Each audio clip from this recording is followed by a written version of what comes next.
A university English professor wrote several words on the blackboard.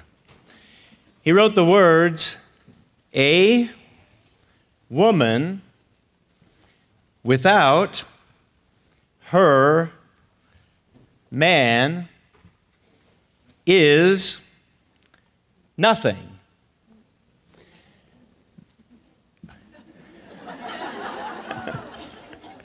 Then he asked his English students to punctuate that sentence. So the men in the class, they punctuated it. "A woman without her man is nothing." Now the ladies in the class, they wrote, "A woman without her man is nothing." Sometimes we have quite a different perspective on things, don't we? But I think it speaks to maybe a greater issue. Have you ever thought, why did God make me a woman?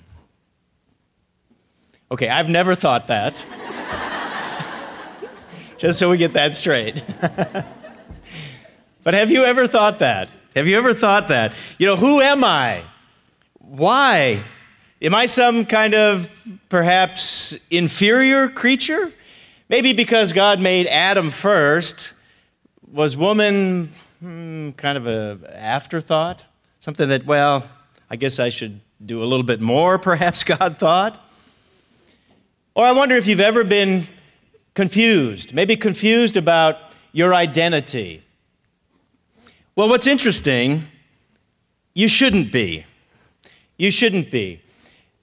Because you do have value, and you do know where your identity comes from. Let's think about that for a moment. Where does your identity come from? Where do we receive our value from? Where do we look to understand where we find out who we really are? Well, we got to look to the Bible for one thing. And I thought it might be interesting to take a moment or two to look to the New Testament, to see exactly what Christ and the apostles had to say about women. As I started to look a little bit deeper into this subject, I began to notice something that just jumped out at me. And the first thing that jumped out at me was when I began to notice Jesus Christ doesn't treat women as inferior. He never does. He never treats them as second rate. And as we read the New Testament, we might think, well, yeah, of course. That sounds very normal. That sounds natural. Of course Christ wouldn't treat women any less than men. But wait a second. If we were to put ourselves back at the first century, I mean, here we are, we're in the 21st century from our comfortable point of view, and women can do everything. But back then, this was a big deal. And in fact, no time, there isn't one example in the ministry of Jesus Christ where he expresses negative attitudes toward women. Not one. Not one. Now that's remarkable because first century attitudes towards women were anything but very positive. All of us have heard of the historian Josephus, haven't we? Oftentimes you'll hear Josephus quoted in sermons. He was a wonderful historian. But you know what Josephus said about women? He said, "The woman, says the law, is in all things inferior to the man." Okay, anybody want to give Josephus a round of applause? Okay, nobody wants to do that. But that's that first century point of view that he had. It's remarkable when you think about the view of women at that time, the time of Christ. There was a famous Jewish rabbi. It was Rabbi Eliezer ben Hyrcanus. Do you know what he said? He said, rather should the words of the Torah, the law, be burned than entrusted to a woman. You better not come through that door, right? You better not be in trouble. You see, one of the issues was the Jewish men of the day followed right along with the Greek tradition. And that tradition was that they prayed and they thanked God every day that He didn't make them a woman. Can you imagine? That's what they prayed. Jewish men would not be seen talking to a woman in public. Not even talking to his wife in public. Can you imagine that? And so, under no circumstances, this is remarkable, no circumstances should a woman touch a man in public. That was disallowed, unacceptable. And so the world that Jesus Christ was born into was very, very different from ours. But you know what? Christ was different. Christ was different. There's an interesting example over in Luke chapter 20. Luke chapter 20. Let's notice how Jesus does not treat women as inferior. Now, in this particular example, He faces the Sadducees. The Sadducees were the upper crust. They were the social and the economic heights of Judean society of the day. They were important politically. They were important socially. They were important even in some of the religious roles that they would do. They had charge of maintaining the temple. Of course, those were the people that also believed that there was no resurrection and that there were no angels. They didn't believe in the Spirit in that sense. And so in this particular situation, they wanted to trap Jesus Christ with one of their favorite questions. And this question stems back to Deuteronomy chapter 25 and verse 5, that provided for a man's brother to raise up children. If he would happen to die with no kids, it was his responsibility to take his brother's wife and raise up children. And so the Sadducees loved to pose this question to the others, supposedly based on the law. And they wanted to trap him. This was a common question. So in Luke chapter 20, verse 27, we see Christ and the Sadducees. Some of the Sadducees who say, it says, they deny there's a resurrection, came to him and asked, saying, Teacher, Moses wrote to us that if a man's brother dies having a wife, and he dies without children, his brother should take his wife and raise up offspring for his brother. Okay, so they point back to Deuteronomy 25. All right, we've set up this scenario. We're going to close the trap on this young upstart. Well, they say, verse 29, there were 7 brothers. The first took a wife and died without children. The second took her as a wife. He died childless. The third took her, and in like manner, the 7 also, one after another, after another. And they left no children and died. Last of all, the woman died also. Here's the question. Here's the trap. Verse 33. Therefore, in the resurrection, which really what they're saying is, since there isn't any resurrection, we're going to prove this by your answer, which will be totally lame. That's kind of what they're setting him up for. How are you going to figure this one out? Right? Verse 33, therefore, in the resurrection, whose wife does she become? For all 7 had her as a wife. All right, we're probably familiar with this story. But did you notice something? What they're asking is just as revealing as the answer that Christ gives. What were they saying by their question? Did you catch it there? They understood that the woman belonged to the man, even in the kingdom. that she was his possession. That's how they viewed her. And that's why Jesus' answer is so amazing. Look what he says in verse 34. Jesus answered and said, "The sons of this age marry and are given in marriage, but those who are counted worthy to attain that age and the resurrection from the dead neither marry nor are given in marriage, nor can they die anymore, for they're equal to the angels." Who's equal to the angels? It says they're equal to the angels and are sons of God, being sons of the resurrection. So what was Christ saying? Christ says, I reject your assumption that she belongs to her husband or any other man. Because according to Jesus Christ, women are equally children of God with men in the resurrection. That's what Christ is saying. Men and women are equal in God's plan of salvation. Period. So Jesus didn't see a woman's existence as totally defined by her relationship to a man. That's important. Let me say that again. A woman's existence is not totally defined by her relationship to a man. Now, even today, that might sound a little odd. But that's what Christ was saying.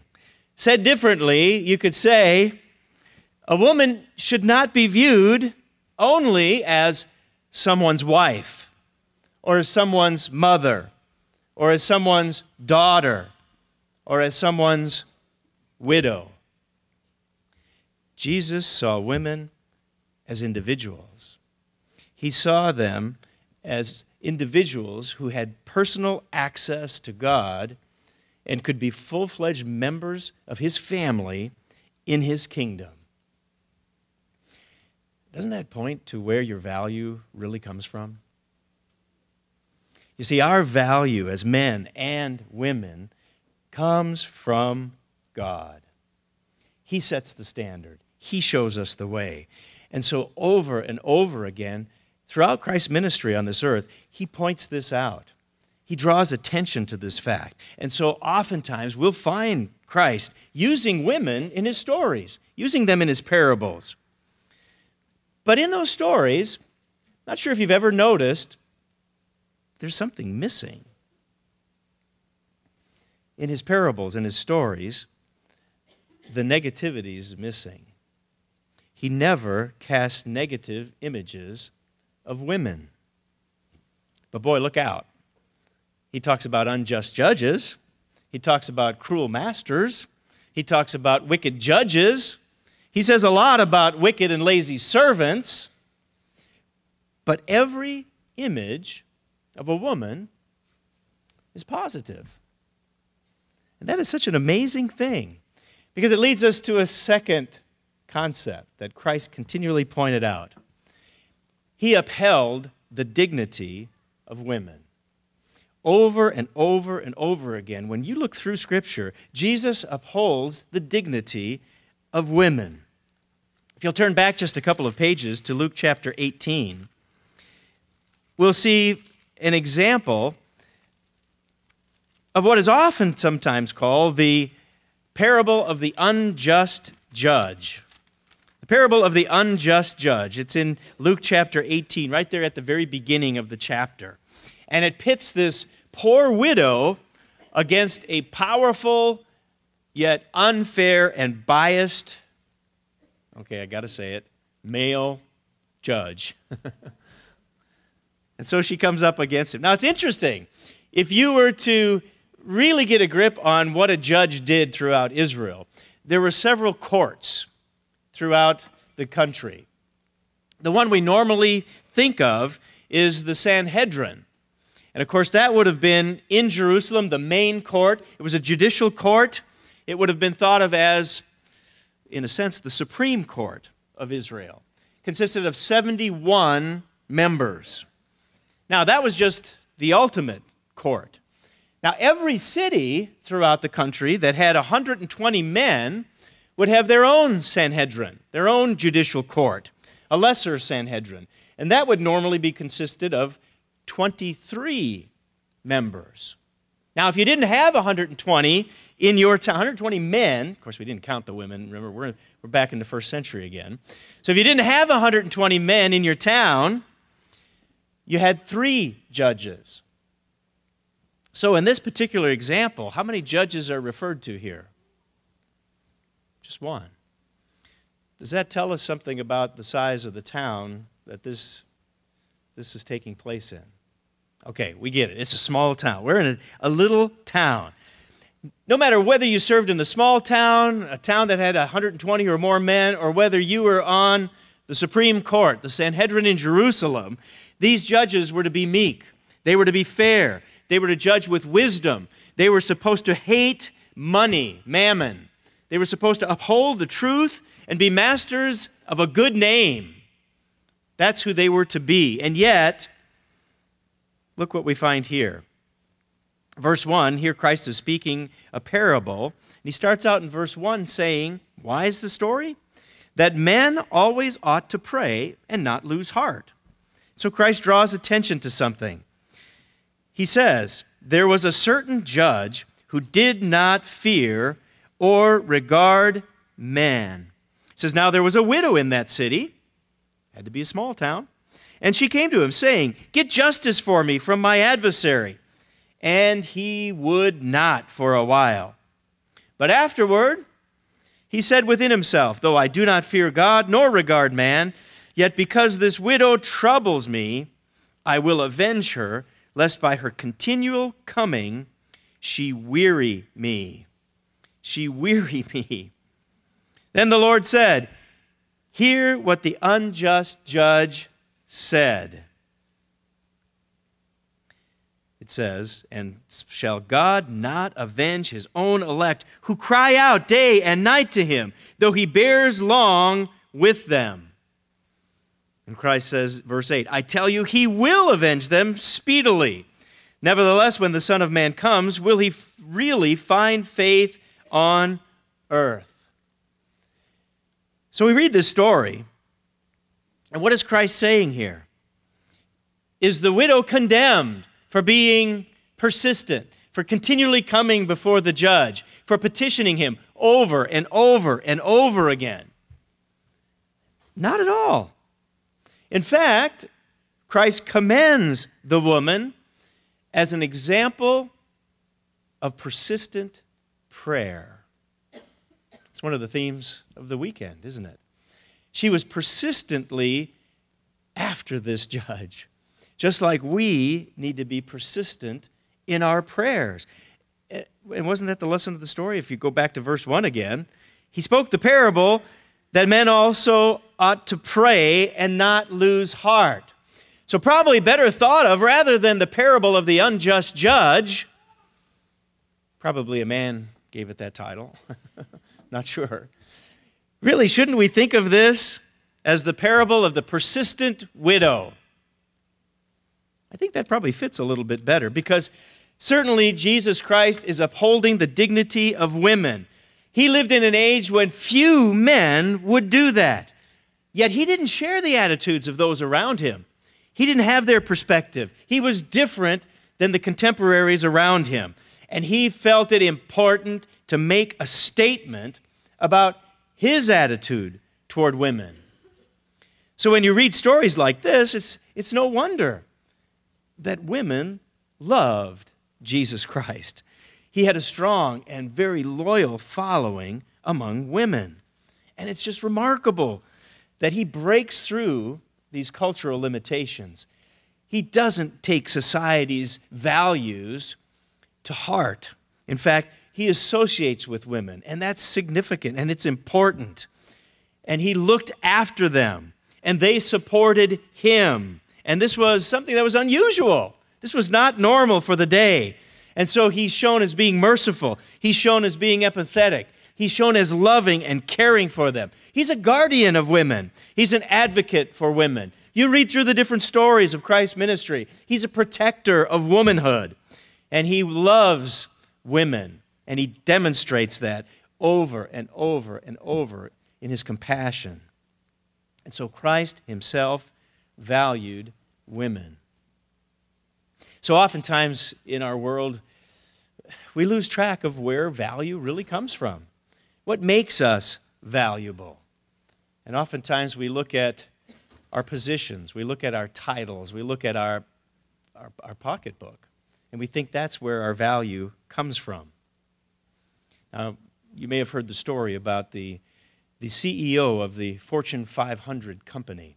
This guy had everything. He and his wife were on a trip. They pulled into a gas station to get some gas. He went in immediately to pay for that gas. His wife came in to get a little snack, and she started talking to the attendant that was there. And they seemed to get in a pretty deep conversation for a moment or two. Well, it turned out that the station attendant went to high school with his wife, and she actually dated this guy. Well, he was feeling pretty good about himself, being the CEO of a Fortune 500 company. So they paid for the gas, finally concluded, got in the car, started down the road again.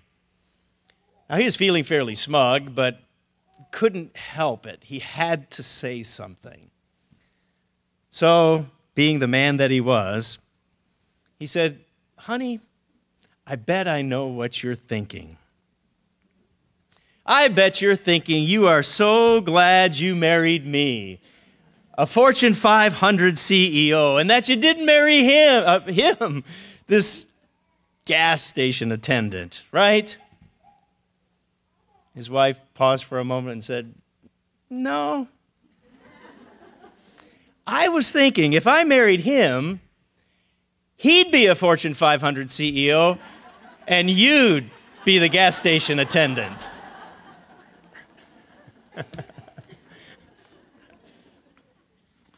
You see, sometimes we get confused where our value comes from, don't we? And so oftentimes, there are amazing situations that come up that really show us where our value truly comes from. And in fact, when you look to the ministry of Christ, he shows that women have a very, very special place. How they exemplify love and faith. In fact, let's think about that for a moment. Christ showed that women exemplify love and faith. And he does that in another happenstance, another circumstance that takes place. In fact, if you're still there in Luke, go over to Luke chapter 7. In Luke chapter 7, it's recorded for us an amazing event, an event that's profoundly moving. And it takes place, not this time with the Sadducees, but this time it takes place in the home of a Pharisee, in a Pharisee's home. He had invited Jesus to dinner. And at this dinner, of course, were a number of people. The home of a Pharisee. Now, remember what a Pharisee was. They were a religious group. These were the ones who were the interpreters of the law. They didn't want to touch anything that was bad. They didn't want any of these terrible Greek influences. They were the separators. They wanted to be separate. And so they were Pharisees. They were a phares, that meant to separate. So with that in mind, here's Christ at the separator's house, the one who was very precise in all that he would do. And as Christ is reclining at the table, as they're getting ready to eat for dinner, imagine this scene. Now remember, we're still back there in the first century. Remember what the situation was and how people regarded women. Verse 36, one of the Pharisees asked him to eat with him. And he went to the Pharisee's house and sat down to eat. This is Luke 7, verse 37. Behold, a woman in the city who was a sinner. Now that's kind of a nice way not to draw attention to the kind of woman that she was. She wasn't a nice woman. It says, when she knew that Jesus sat at the table in the Pharisee's house, brought an alabaster flask of fragrant oil. Verse 38, she stood at his feet behind him weeping, and she began to wash his feet with her tears and wipe them with the hair of her head. And she kissed his feet and anointed them with the fragrant oil. Now when the Pharisee who had invited him saw this, he spoke to himself, saying, "This man, if he were a prophet, he would know who and what manner of woman this is who's touching him, for she is a sinner." Verse 40, and Jesus answered and said to him, I always find it interesting as a side point. Verse 39, it says he said to himself. Was he just thinking that? Did he actually say that out loud, or was that rolling around in his brain? Kind of says it might not have even been spoken out loud. And yet, Christ answers that thought, whether it was spoken or not. And he said, "Simon, I have something to say to you." He said, "Teacher, say it." And he goes through this story about the creditor who had two debtors. One owed 500, the other 50. And when they had nothing with which to repay, he freely forgave them both. So Christ forgave them both, and he says, "Tell me therefore, which of them will love him the more?" Simon said, "I suppose the one whom he forgave more." And he said to him, "You have rightly judged." Now let's learn the real lesson, he says. "Do you see this woman? I entered your house. You gave me no water for my feet, but she washed my feet with her tears, wiped them with the hair of her head. You gave me no kiss, but this woman hasn't ceased to kiss my feet since the time I came in. You didn't anoint my head with oil, but this woman has anointed my feet with fragrant oil. Therefore I say to you, her sins, which are many, are forgiven, for she loved much. But to whom little is forgiven, the same loves little." And so once again, instead of seeing the sin, instead of seeing the guilt and all the problems, Christ upholds this woman as an example of love and faith. He contrasted the two attitudes between her attitude and the attitude of a Pharisee. Because Jesus not only spoke to her, but he let her touch him, and he let her kiss him. And that would have been scandalous to do, especially in public. In fact, it was so scandalous in the first century, if a woman would let her hair down in public, that wife would probably be divorced. The husband would have grounds for divorce. So Christ let this woman uncover her hair, loosed it, wiped his feet with it, and he was moved by her actions. On the other hand, the Pharisee was offended. This is such a remarkable reminder that no matter where we're at, when we bow before our great God, when we kneel before him in tears of gratitude, in tears of repentance, doesn't this help us to realize that no matter how difficult the situation, no matter how great the sin, no matter how we've missed the mark, he's there. And he's there not to condemn, but he's there with utter and complete forgiveness. That's the example that Christ set. And it's possible. It is possible. It's more than possible. We know it to be true. So why do we know it to be true? Because of the example of a woman. If this example wasn't in the Bible, we wouldn't be able to grasp the unique situation, how thoroughly and completely God really does forgive us, and how he applies the sacrifice of Christ to every single one of us. And so Christ, over and over again, continues to show when he's in situations like this, his attitude is always one of total forgiveness. And so when we see it, we know Christ exemplified the example of a woman, and he sees that example as one of love and service. He never bowed down to the society and their traditions around him. I mean, could you imagine? This woman was already condemned by society, and yet Christ wasn't about to condemn her. He encouraged her and gave her hope. And so ultimately, I think it would be fair to say that Jesus Christ is a champion of women. Because wasn't that what he was all about? He was a champion to the blind. He came to set them free. He was a champion to the lame. He was a champion to the oppressed. And he couldn't neglect one of the most oppressed classes of the day, the woman. The woman. Because it's challenging. It's difficult. It's difficult when you're neglected. It's difficult when you're oppressed. That can even shade our thinking today. Sometimes as we think about who we are, we can feel like somehow we're neglected or overlooked. But you know, once again, where do we find our value? Where is our value found? I was reminded of a story of a widow who was shopping. And she saw this young man who was also walking through the supermarket. He just stopped in just to pick up a couple of little things at the grocery store. And as he was going through the store, he noticed this old lady was kind of following him around, kind of stalking him a little bit. He tried to ignore it. He finally went up to the clerk to check out, and sure enough, there's that old lady that seemed to follow him all around right in front of him in the checkout line. And just as they were getting up to check out, the little lady just kind of looked up at him with these sad eyes, and she said, "Oh, I'm sorry. I'm sorry I've been staring and kind of following you around." She said, "You know, I didn't mean to make you uncomfortable. It's just that you look just like my son, and he died last week."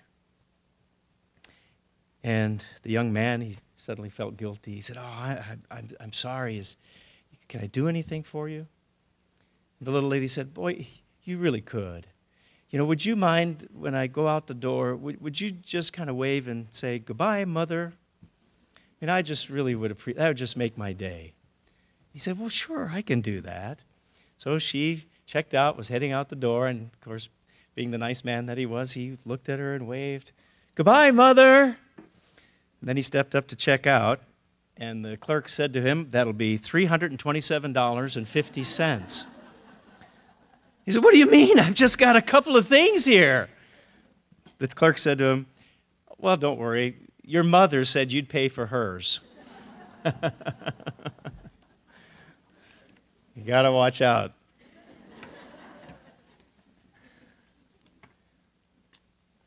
But one of the things that's interesting, that as we follow this story through the Bible, there's no doubt that Jesus Christ had many disciples, men and many women.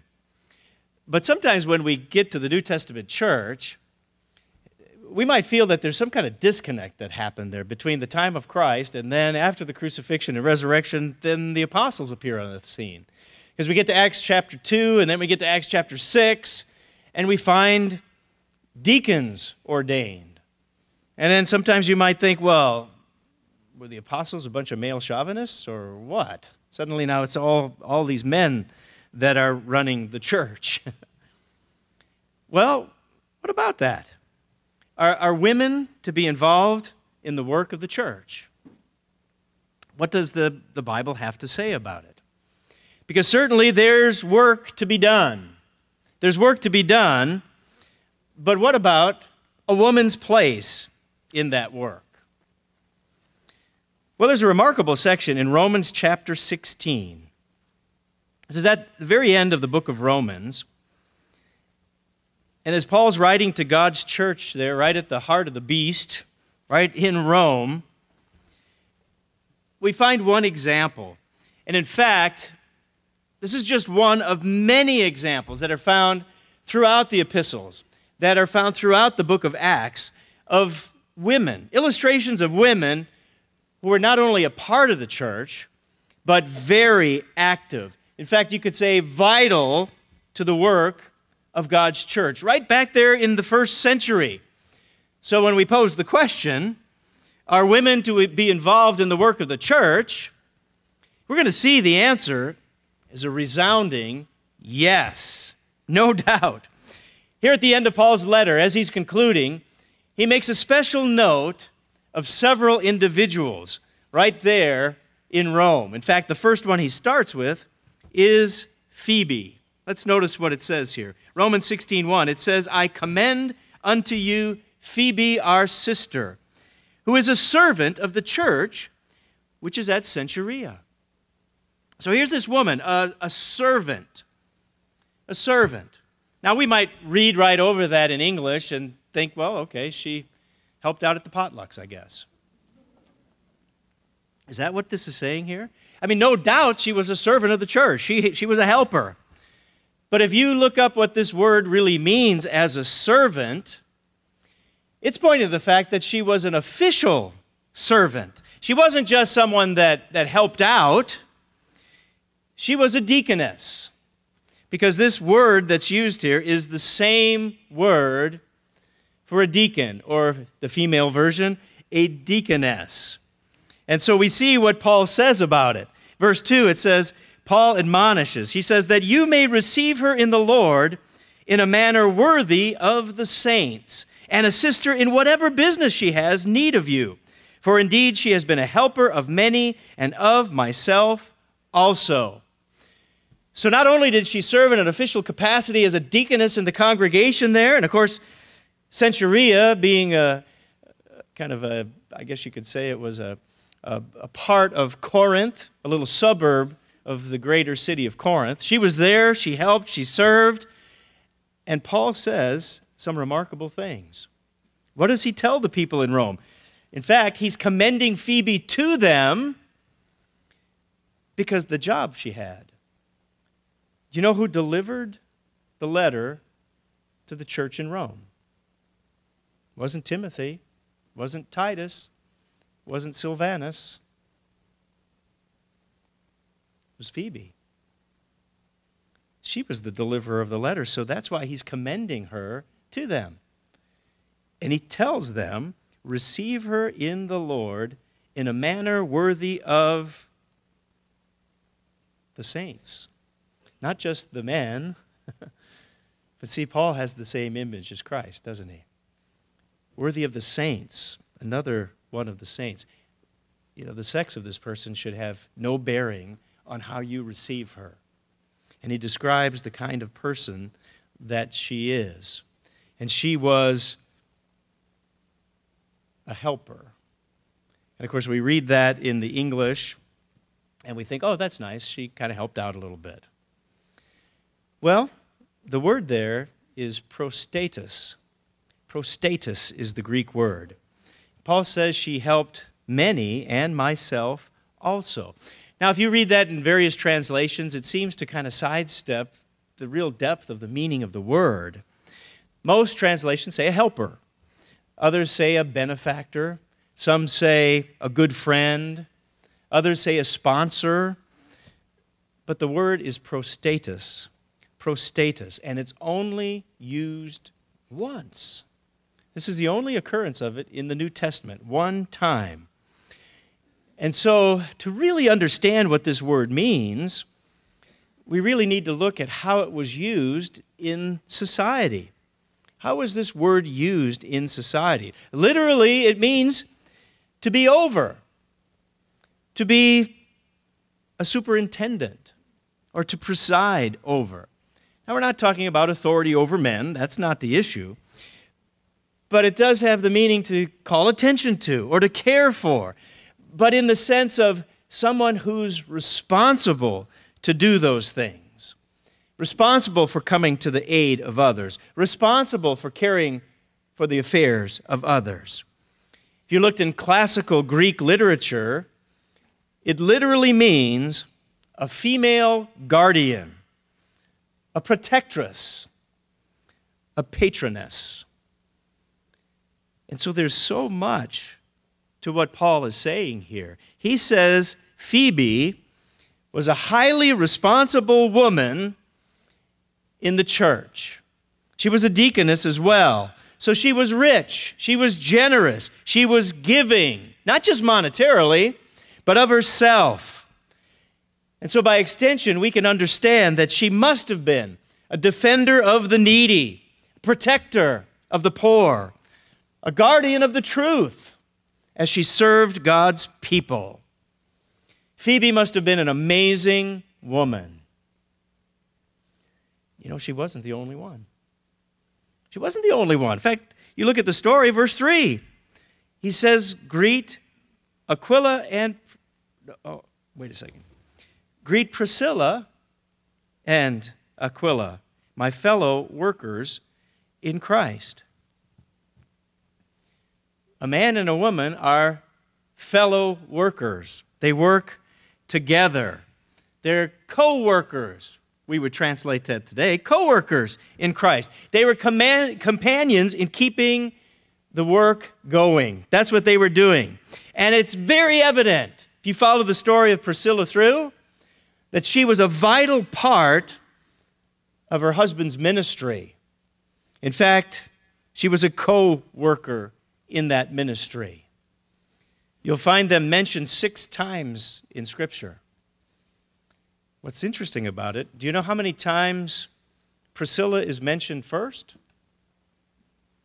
Remember, they're co-workers. How many times would you expect? Maybe just this once? No. 3 times. They're mentioned 6 times. Half of the time, she's first.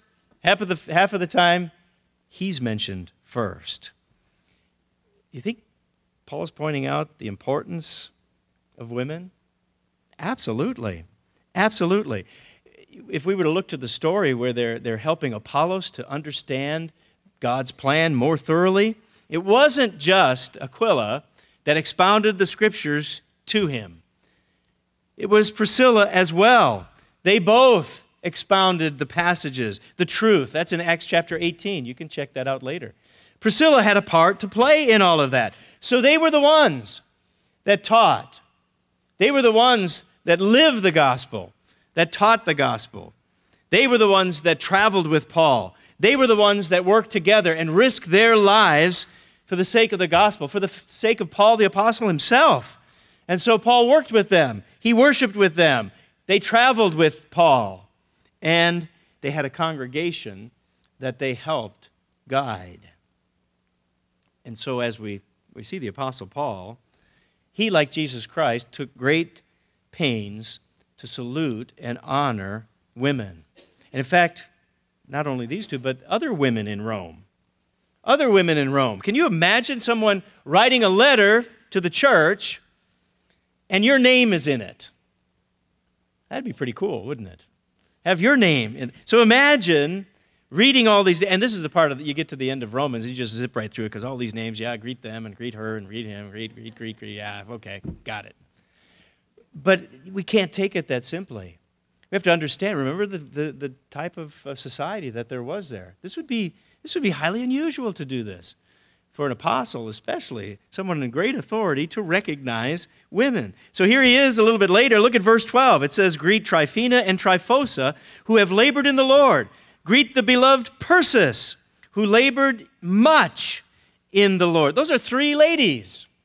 Those are 3 ladies that Paul specifically points out, who labored much. They worked especially hard for God.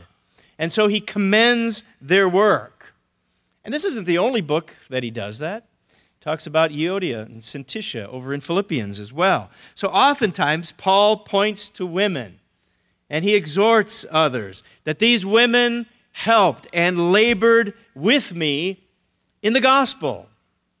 So they helped preach the gospel.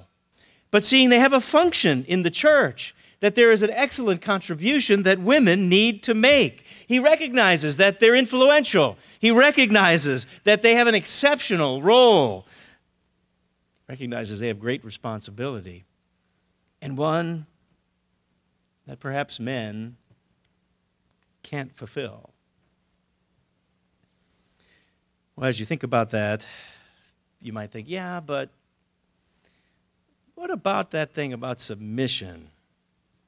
You know, I know it says a lot about that in the Bible for women.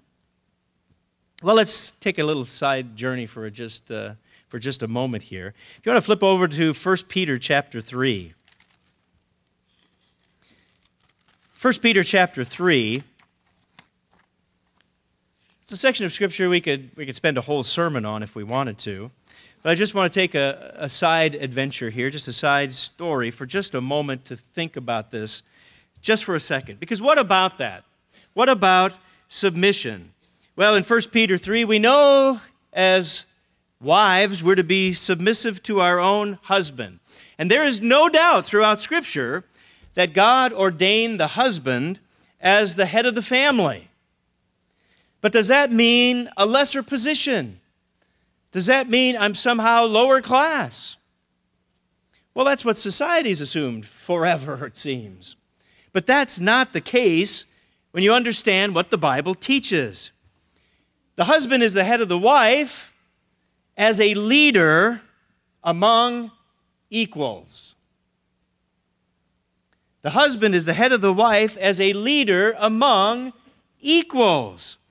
Yes, there's different responsibilities, but we have an equal calling. We have an equal plane. Our goal in marriage is to be like the relationship of Christ and the church. And so when you look at 1 Peter chapter 3, some amazing things here. It says, verse 1, wives, likewise be submissive to your own husbands.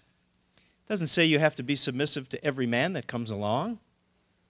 You'd probably be in trouble if you did that, right? No, to your own husbands. He says that even if some do not obey the word, they without a word may be won by the conduct of their wives. Wow, you think that's an important role for one thing? Imagine if your husband's not a part of God's way, they don't understand the truth, that they could be won not by talking, not by preaching, not by nagging, but by our example. He says, without a word. Without a word. And so that's an amazing, amazing concept that Paul's referring to, or that Peter's referring to here. That you have a remarkable role to play. Yes, husbands are head of the family, but a woman's role? Well, it's kind of interesting. Verse 7, Peter turns to the husbands. And he says, husbands, likewise, dwell with them with understanding, giving honor to the wife as the weaker vessel. So now he's talking physically speaking. Generally, women aren't as strong and powerful as men. That's a general thing, absolutely. So he says, give honor to the wife as the physically weaker one. Then he says, as being heirs together of the grace of life, that your prayers may not be hindered. So we find there's mutual submission in marriage and in the church, isn't there? Yes, the husband is the head of the family. There is no doubt about that. Absolutely. But we see here, the church can't be blessed. A marriage can't be blessed if the husband continually puts down, humiliates, and denigrates his wife. That's a tough situation for growth to happen. It can't happen in a marriage. It can't happen in the church. Paul recognized that. Christ recognized that. And here Peter is stating it as well. And it's interesting that he says if we don't honor women, if we don't, there's going to be a spiritual impact. Did you catch that? There's a spiritual impact. Our prayers will be hindered. We won't have the right relationship with God. We can't represent Christ and the church, the bridegroom marrying the bride. We can't be living examples of that in our marriages if we don't honor one another, if we don't see each other as valuable in each other's eyes, if we don't follow the God-ordained household of men being the head of the family and wives being submissive to their husbands. Doesn't mean a lesser role. It means different responsibilities. Different responsibilities. And so Peter emphasizes that. And so if we don't recognize women as heirs equally in the kingdom of God, Peter says that's going to interfere with our relationship with God. We're not going to have a right relationship if we don't do that. And so Peter points that out so clearly. Now you might say, okay, well, what about Paul? He said, let those women be quiet. in churches. Right? Well, he did. 1 Corinthians chapter 14, verse 34. 1 Corinthians 14:34. Yeah, that is what he said, isn't it? 14:34, 1 Corinthians does say that. Let your women keep silent in the churches, for they're not permitted to speak, but they're to be submissive, as the law also says. All right, they're not to speak in church. Does that mean we all have to be quiet and not say a word when we come into the Holy Convocation? No, that's not what it's saying at all, right? I think the first century men would have appreciated that. Sure, that would have been right. But here, we might not realize that even Paul himself is saying something different here. Because we might say, oh, no, women can't get up and give the sermon. That's terrible. That's awful. Well, wait a second. That's what Paul says. And he calls on the authority of God as backup, that women are not to get up at church and give the sermons or the prayers. Is that what he says? Yep. That's what he's saying. All right, how do we take that then? Do we take that as, oh, that's terrible, that's awful, somehow I'm less of a person because I can't get up and preach? Well, think about that for a second. Are all men called to get up and preach? They're not, are they? They're not. Not everyone has been given that opportunity or that gift to get up and preach. So not every man has all of the gifts that God gives. And the same goes true for women. Paul is making it very clear, not everyone in the church is given all of the gifts of the Spirit. And so when it comes to speaking in church, Paul says that's a man's job. And yet not all men have that responsibility. In fact, just a couple of pages back, if you go to 1 Corinthians 12, verse 4, he talks about these gifts that are given.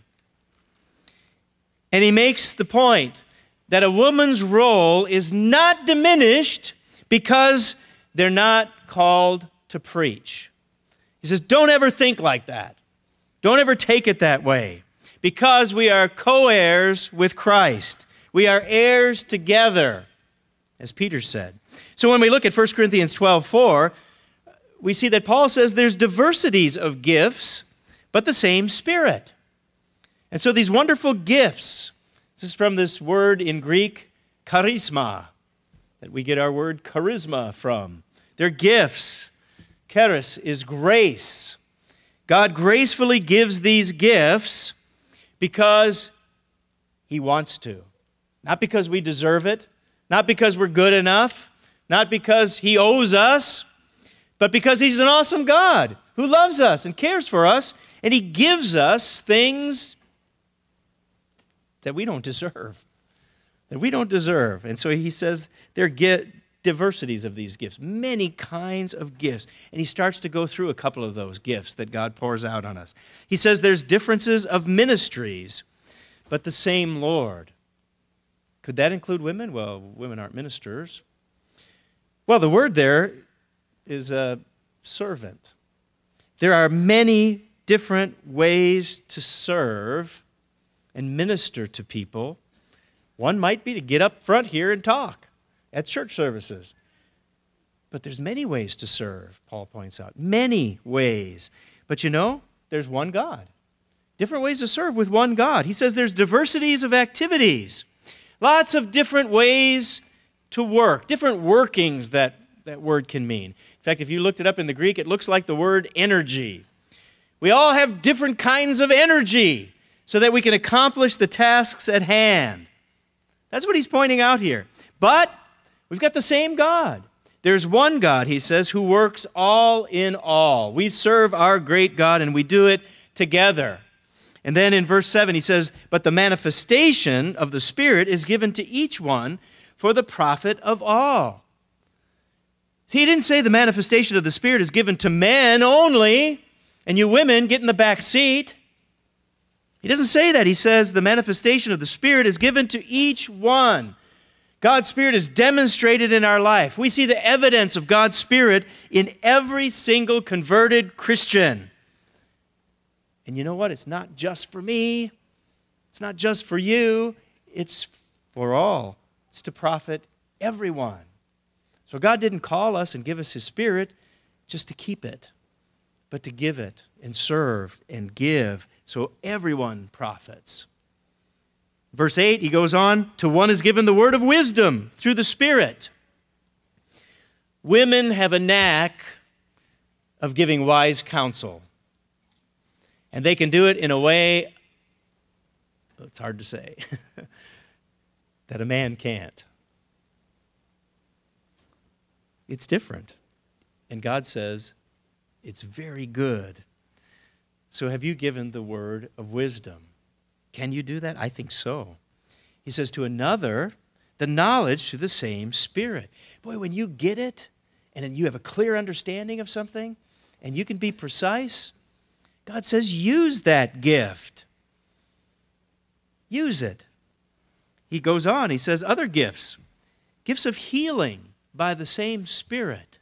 Now, automatically, we think of laying hands on someone by a minister, and they might miraculously be healed. But I don't think that's what he's talking about here, because he's talking to all of us. There's a miracle of healings by that same Spirit. That means caring for someone, visiting someone in a nursing home, someone that needs help, someone in unique circumstances that maybe not be able to care for themselves, but you can bring healing. You can bring that caring heart to them. That's what he's pointing at here. He says to another, working of miracles. Working of miracles. Literally, acts of power. Acts of power. The word for miracles there is dunamis. Dunamis is the same word we get our word dynamite from. So he says we can do acts that explode into goodness, just like dynamite. And he doesn't exclude women from that. Have you seen miracles worked? Not just in healing, but amazing miracles because of a kind word, because of a heart that is touched. Absolutely. Paul says, use that gift. Use that gift. He says to another, prophecy. Of course, we think about foretelling the future when we see that word. But he's not talking about that. He's talking about speaking and talking and conversing in an inspired way. Giving words of wisdom, giving words that encourage, giving words that edify. That's what he's talking about here, comforting one another. That's inspired speaking. And I'll bet there's already been a lot of that going on here, hasn't there? He says, continue doing that. Continuing in uplifting each other. And so he says there's also a discerning of spirits. You can distinguish things. You can tell. Boy, does a mom have a unique gift with this. When your little one has gotten into something, Dad's like, well, I don't know what's going on. Mom says, something's wrong. Something's going on here. You see, God gives gifts of discerning. And women have a unique gift in that way, the ability to distinguish things and recognize things. You recognize not only those situations, but you recognize God's very presence. That's an awesome gift. And God says, continue to use that gift. Don't neglect that gift. And so he says there's different gifts, gifts of tongues. And some of you have that gift of language, that you can speak multiple languages, or you can interpret and do tremendous jobs in making that gift a useful gift for God's church. And so these amazing things, God says, is how God is seen working in His church. So as you pray for those in need, as the older women are teaching the younger, as you give financial support to the church so the work can be done, all of those things, all of these gifts that Paul was talking about are ways that men and women can work very hard in the Lord. You can be mothers to the church. You can be giving these gifts. You can be loving. You can be godly wives. You can be setting the proper example. You can be raising and nurturing godly children, teaching others. Paul's including all of these things into this marvelous list that he gives us. And in verse 11, he says, there's one and the same Spirit that works all of these things, distributing to each one individually as he wills, as God wills. Does he say distributing just to the men? Nope. Does he say just to the old-timers? Nope. He says all. Isn't that the word that he used? Distributing to each one. So every one of us have been given at least a gift. And we can use that gift. He says, as the body is one and has many members. Okay, what body is he talking about? He's talking about the church, isn't he? He says that we are all members of that one body. Husbands, wives, men, women. He says, being many, we are one body, so also is Christ. So Paul doesn't make that distinction between men and women. He says we are all one. So simply because a woman, or for that matter a man, is not called to preach, doesn't mean for an instant that somehow we're less in God's eyes. Paul says here we're to be unified. We're to be united as one body. There's to be a mutual dependence on each other. And there are so many gifts, so many other gifts that are vital to God's church. And it's amazing, he goes on right after this to talk about the greatest gift. You know what that one is. What does 1 Corinthians chapter 13 talk about? The greatest gift is love. That's what comes next. That's available to all. And women have a unique blessing in how they love. So I think if you ask the question, is there an important calling for women? Absolutely. Absolutely. A unique, high calling to serve. Just look at the amazing list of those women who served in a tremendous way. Whether it was Phoebe, or whether it was Priscilla, or whether it was Tabitha, or Mary, or Lydia. Any of those women. Some of the most amazing names. Dorcas and Tabitha, Lois. All of those were amazing women that we can add all the modern names to that list to show that women have a vital part to play. And so should the church fear the involvement of dedicated, converted women? Absolutely not. You see, God wants us to realize there is so much work to be done. There's more than even all of us together can accomplish. We've got an amazing amount to do. And I believe this weekend you're going to be hearing a lot about those things that you can do. Those special, unique gifts that you've been given and ways that you can contribute and continue to grow and can continue to serve. So take heart. Take heart. Women are made in the image of God. And God has given women unique gifts. You are specially gifted, uniquely gifted, especially to reveal the love and the compassion and mercy of God. You're especially gifted to serve people in a very personal way. So now is not the time to be intimidated. Now is not the time to be discouraged.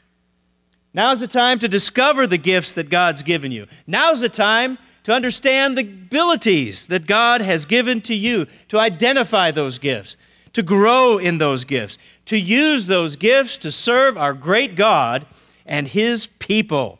So build on them. Continue to grow in them. Go on to perfection in those gifts so that you can be that amazing role model, that defender of the needy, that protector of the poor, the guardian of the truth. Because there is no doubt dedicated, godly women who have a desire to serve God will be a powerful force for good. So let's rejoice. Let's take heart in the fact that God has given women an amazingly high calling. Let's value that calling. Let's value their service, your commitment. We need to appreciate and respect the gifts of godly women, and we can certainly be thankful, and we can honor women as heirs equally of the grace of God.